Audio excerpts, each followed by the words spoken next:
La luz se filtraba apenas por la ventana alta de la torre norte del castillo de Windsor.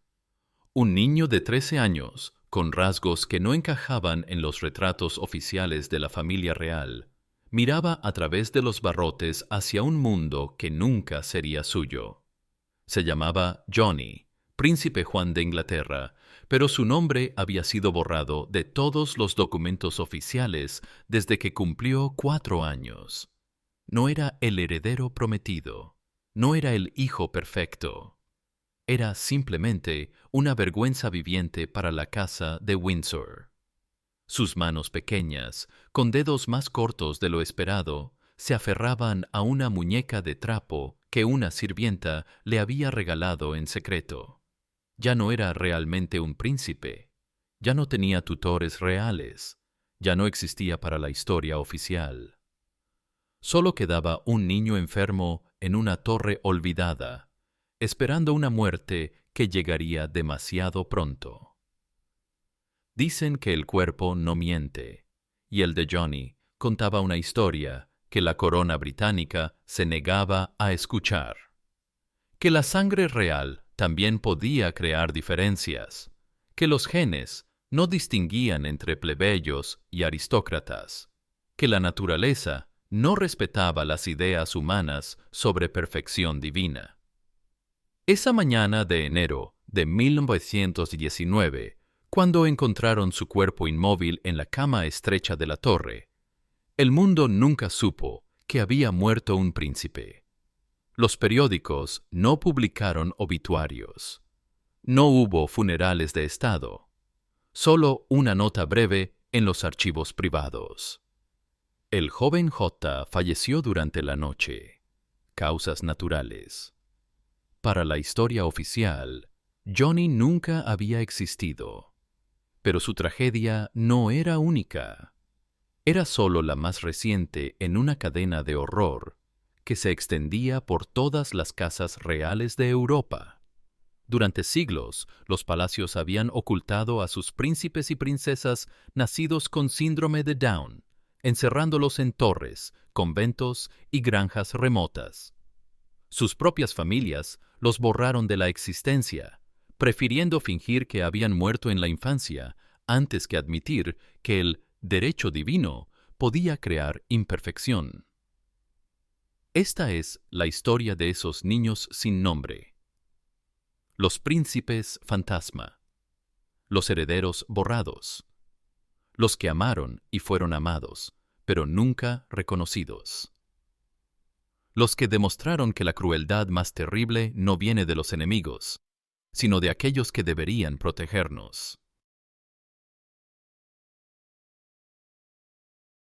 Para entender cómo las familias reales llegaron a cometer tales atrocidades contra sus propios hijos, hay que retroceder a la esencia misma del poder monárquico.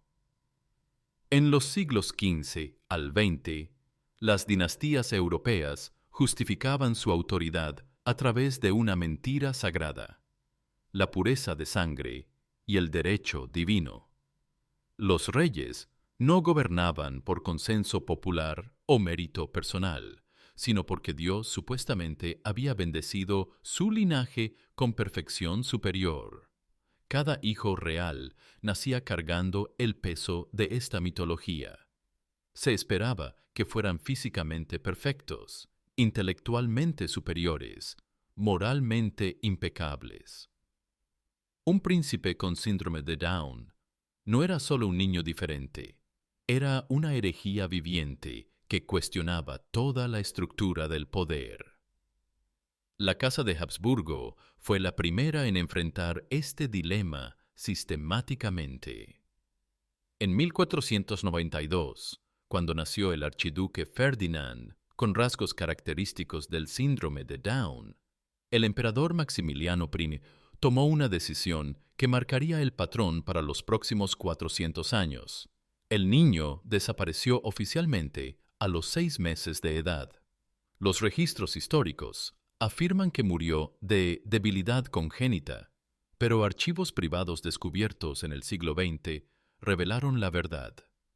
Ferdinand vivió 7 años en la Torre del Silencio del Palacio de Innsbruck, atendido por una sola mujer que había jurado no dirigirle jamás la palabra. Los Romanov rusos desarrollaron un sistema aún más elaborado. Cuando la gran duquesa Anastasia Nikolaevna nació en 1847 con síndrome de Down, la familia imperial construyó una narrativa completa. La niña había muerto a los 3 meses. Se celebró un funeral privado con un ataúd vacío. Pero Anastasia siguió viviendo durante 16 años en el ala este del Palacio Alexander, en habitaciones sin espejos, sin retratos, sin ventanas que dieran al exterior. En Francia, los Borbones perfeccionaron el arte de la ocultación total. El príncipe Louis Auguste, nacido en 1754 con discapacidad intelectual severa, fue enviado al convento de Sainte-Claire a los 2 años. Su madre, María Antonieta, lo visitaba una vez al año, disfrazada de monja, pero nunca lo tocaba ni le hablaba directamente. Cada dinastía desarrolló sus propios métodos de borrado sistemático, pero el patrón era siempre el mismo: reconocimiento del problema, decisión de ocultación, construcción de una narrativa falsa, vida en aislamiento, muerte sin reconocimiento. Los archivos están llenos de notas lacónicas. El segundo hijo de Su Alteza falleció de causas naturales. La princesa menor no resistió las fiebres. Pero detrás de cada muerte falsa había una vida real.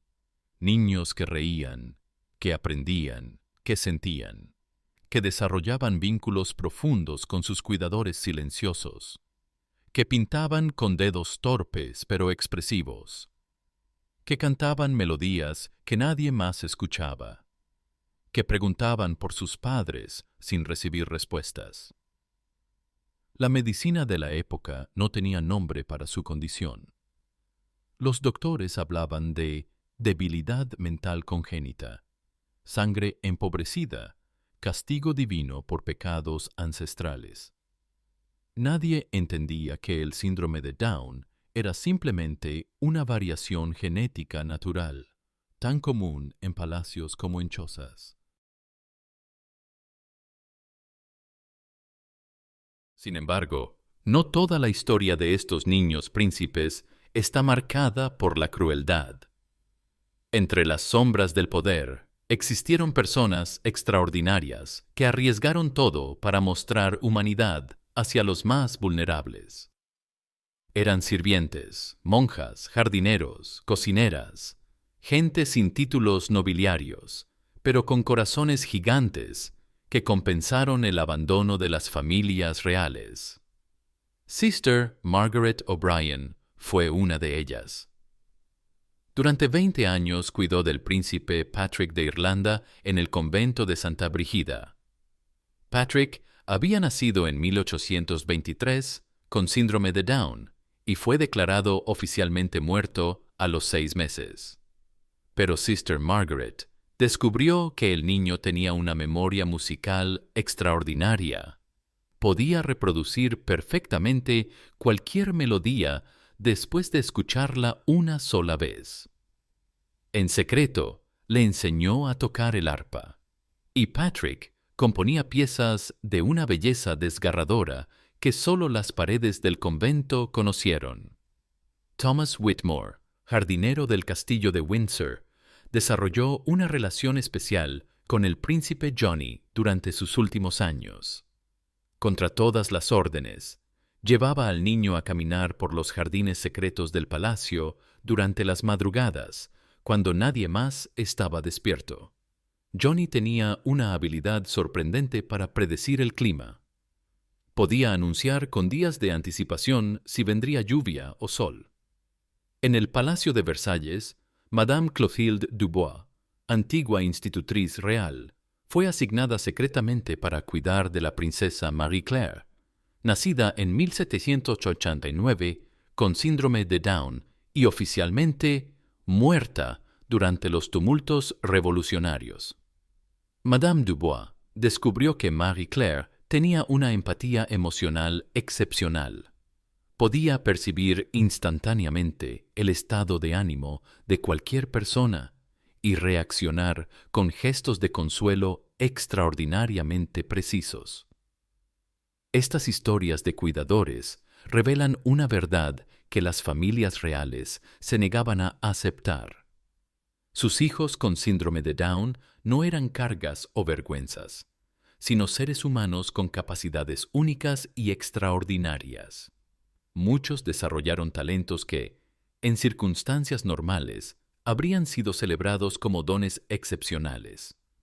Los cuidadores desarrollaron códigos silenciosos para proteger a sus pequeños príncipes. Se comunicaban a través de gestos, notas escondidas, rutinas secretas que evitaban la supervisión oficial. Crearon burbujas de amor y normalidad dentro de sistemas diseñados para la crueldad institucional.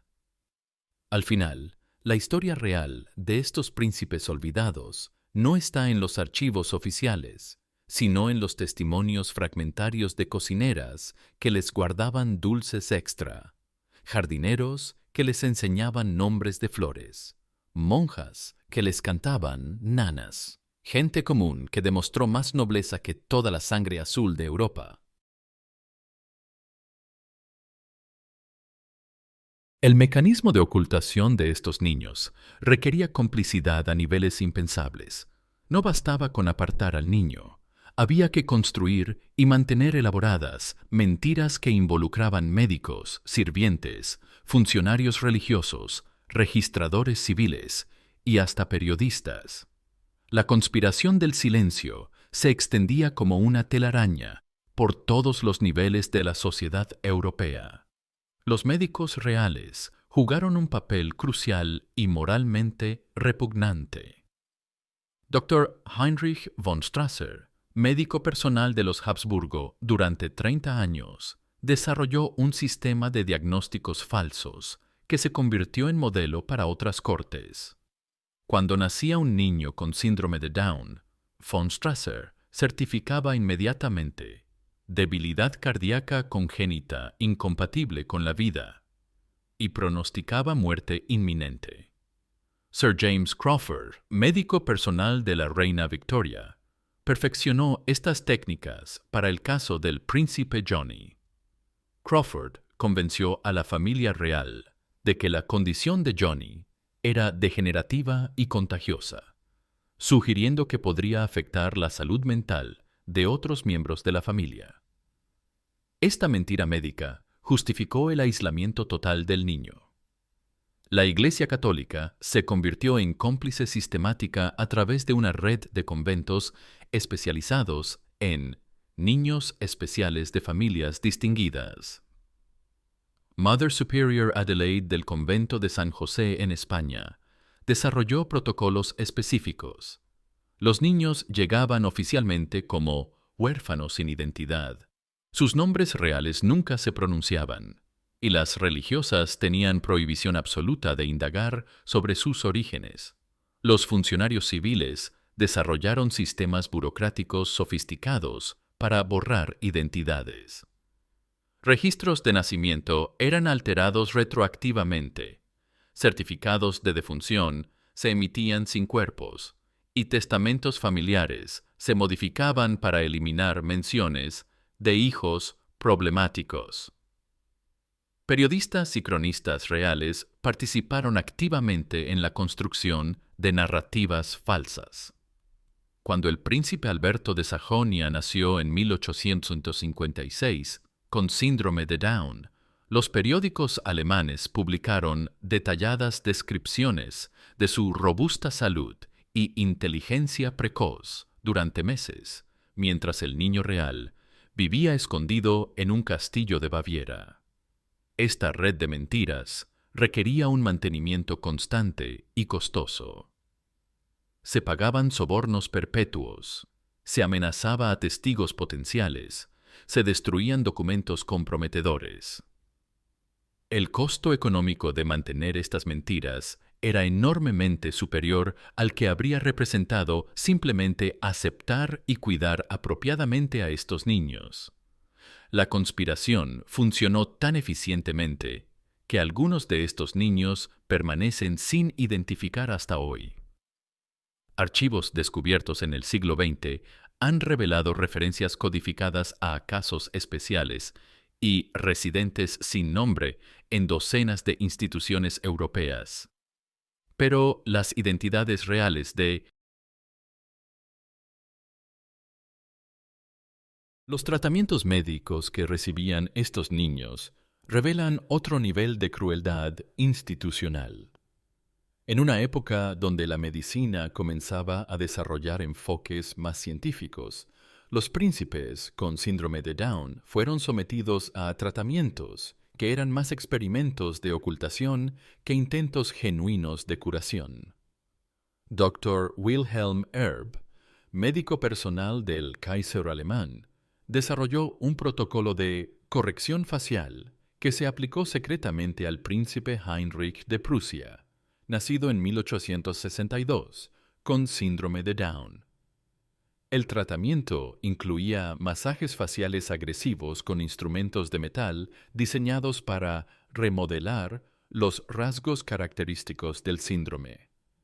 Heinrich era sometido a estas sesiones diariamente desde los 3 años. Los médicos franceses desarrollaron terapias de aislamiento sensorial, supuestamente diseñadas para concentrar las energías cerebrales limitadas de estos niños. El príncipe Louis-Alexandre de Orleans fue sometido a este tratamiento a partir de los 5 años. Se le colocaba en habitaciones completamente oscuras durante horas, con los oídos tapados con cera, mientras médicos aplicaban estimulación eléctrica cerebral. En Inglaterra, el Royal College of Physicians desarrolló protocolos de fortalecimiento de linajes, específicamente para miembros de la familia real con discapacidades. El príncipe Johnny fue sometido a transfusiones de sangre experimentales, recibiendo sangre de especímenes superiores, seleccionados entre la servidumbre real. Los médicos rusos adoptaron enfoques aún más extremos. La gran duquesa Anastasia Nikolaevna fue sometida a terapias de corrección craneal, diseñadas para alterar la forma de su cabeza, que los médicos creían era la causa de su discapacidad intelectual. Durante años, le colocaron dispositivos de metal que ejercían presión constante en diferentes áreas del cráneo. Ninguno de estos tratamientos tenía base científica real. Eran experimentos crueles basados en la desesperación de las familias reales por normalizar a sus hijos diferentes. Los médicos que los aplicaban sabían que tenían pocas posibilidades de éxito, pero las realizaban igualmente porque les proporcionaba prestigio y compensación económica extraordinaria. Los medicamentos utilizados eran igualmente dañinos. Se administraban extractos de mercurio, arsénico y opio como estimulantes cerebrales. Muchos de estos niños desarrollaron envenenamientos crónicos que empeoraron significativamente su salud general. Lo más trágico es que durante el mismo periodo existían métodos de cuidado mucho más humanos y efectivos. Los cuidadores informales de estos niños habían observado que el amor, la paciencia y la estimulación apropiada producían mejoras notables en el desarrollo de estos niños. Pero estos enfoques fueron sistemáticamente ignorados por la medicina oficial. El final llegó para estos niños de maneras que reflejaban la crueldad sistemática de sus vidas. No morían rodeados de familia, ni con ceremonias dignas, ni con reconocimiento de su existencia. Morían como habían vivido, en silencio, en soledad, borrados incluso en sus últimos momentos. El príncipe Johnny de Inglaterra murió el 18 de enero de 1919 en Wood Farm, una granja aislada en la propiedad de Sandringham, donde había vivido sus últimos años. Su cuidadora, Charlotte Lala Bill, encontró su cuerpo esa mañana. Johnny tenía 13 años. No hubo funeral público. No hubo obituarios en los periódicos.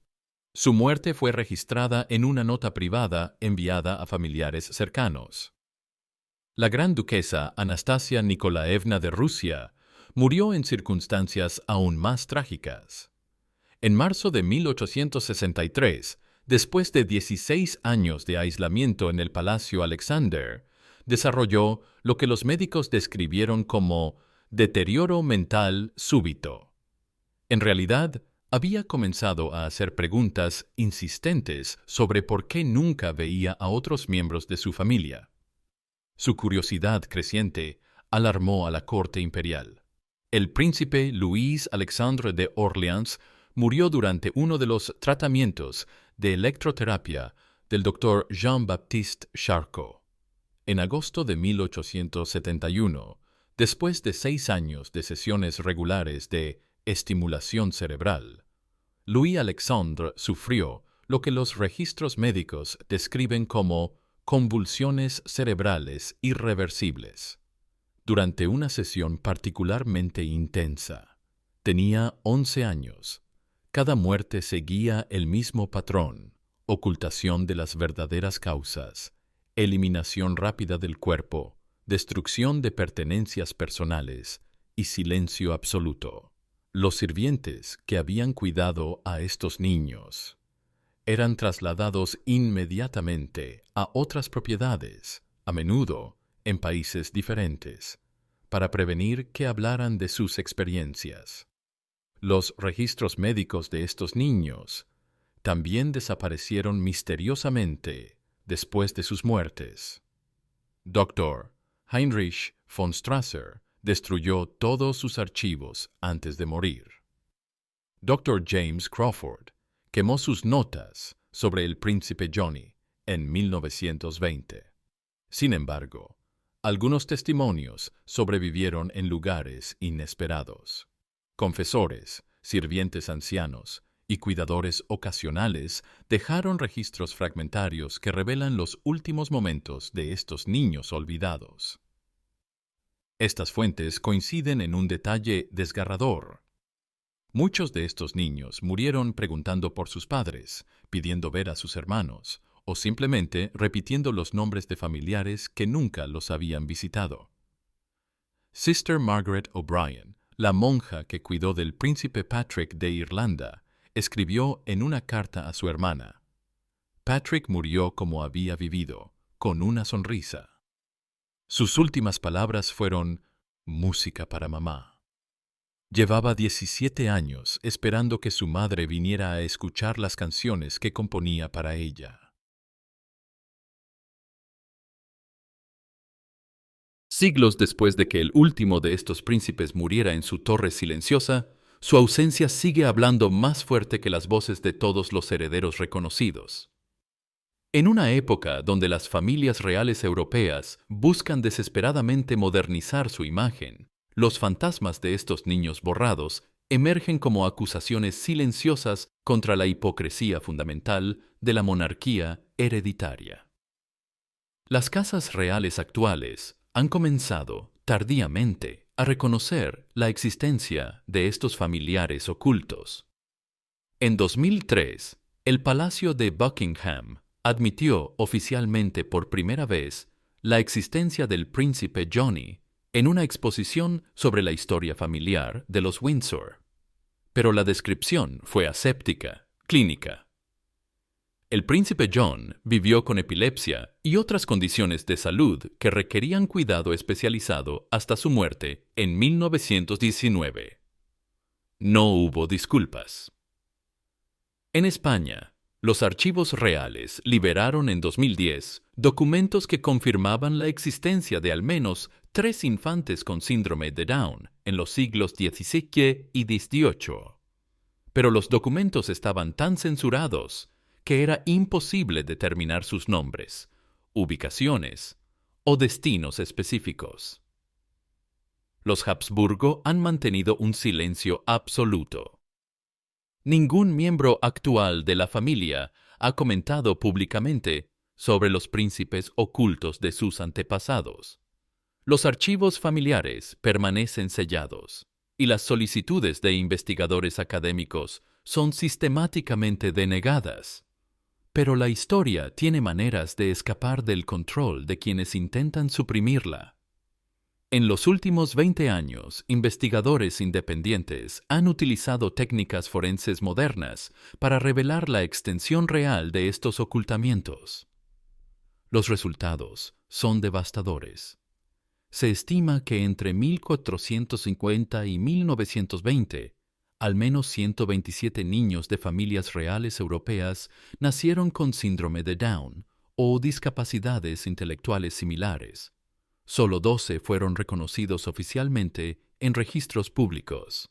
Dr. Sarah Mitchell, genetista de la Universidad de Cambridge, ha dedicado su carrera a estudiar los patrones hereditarios en las familias reales europeas. Su investigación revela que la incidencia de síndrome de Down en estas familias era significativamente mayor que en la población general, debido a siglos de matrimonios consanguíneos. Los defensores de derechos de personas con discapacidad han adoptado las historias de estos príncipes olvidados como símbolos poderosos de discriminación institucional. En 2019, durante el centenario de la muerte del príncipe Johnny, activistas británicos organizaron una vigilia silenciosa frente al Palacio de Buckingham, sosteniendo carteles con una sola palabra: Remember. La tecnología moderna ha permitido crear representaciones artísticas de cómo podrían haber lucido estos niños. Utilizando retratos de sus familiares y conocimiento médico actual sobre el síndrome de Down, artistas digitales han creado imágenes que muestran a estos príncipes como podrían haber sido: niños con dignidad, con personalidad, con la misma nobleza natural que cualquier otro miembro de sus familias. Pero quizás el eco más poderoso de estos fantasmas se encuentra en los testimonios contemporáneos de familias que han elegido un camino diferente. La familia real holandesa, cuando nació el príncipe friso, con una condición neurológica en 1968, tomó una decisión revolucionaria: criarlo públicamente, incluirlo en eventos oficiales y hablar abiertamente sobre sus necesidades especiales. El contraste expone la mentira fundamental que sustentó siglos de ocultamiento. Estos niños no eran cargas o vergüenzas. Eran seres humanos con potencial, con capacidad de amor, con derecho a dignidad. Las familias reales que los ocultaron no los protegieron, los destruyeron. Sin madre, sin historia, sin nombre.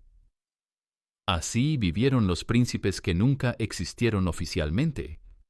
No era locura lo que los marcaba, era diferencia. No era vergüenza lo que merecían, era amor. No era ocultación lo que necesitaban, era reconocimiento. Pero las coronas que proclamaban superioridad divina no pudieron aceptar que Dios también creaba variedad en la realeza. Esta es la historia de los niños borrados, de las torres silenciosas, de los cuidadores que amaron en secreto, de las familias que eligieron la mentira sobre la humanidad, de un sistema que destruía a sus miembros más vulnerables para mantener una ilusión de perfección. Porque hay tragedias que trascienden el tiempo, y la de estos príncipes es una de ellas.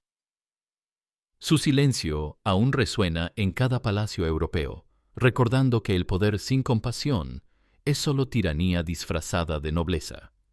Y aún hoy, cuando conocemos la verdad sobre el síndrome de Down, cuando sabemos que la diversidad es regalo y no castigo, sus historias nos preguntan: ¿cuántos otros secretos guardan las instituciones que reclaman autoridad moral?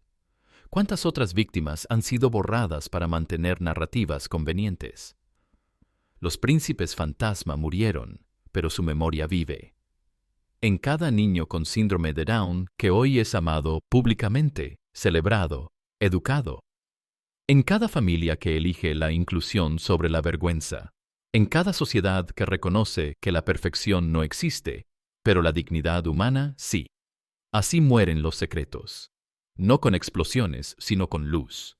Y en esa luz, los príncipes borrados finalmente encuentran su lugar en la historia que tanto tiempo les fue negado.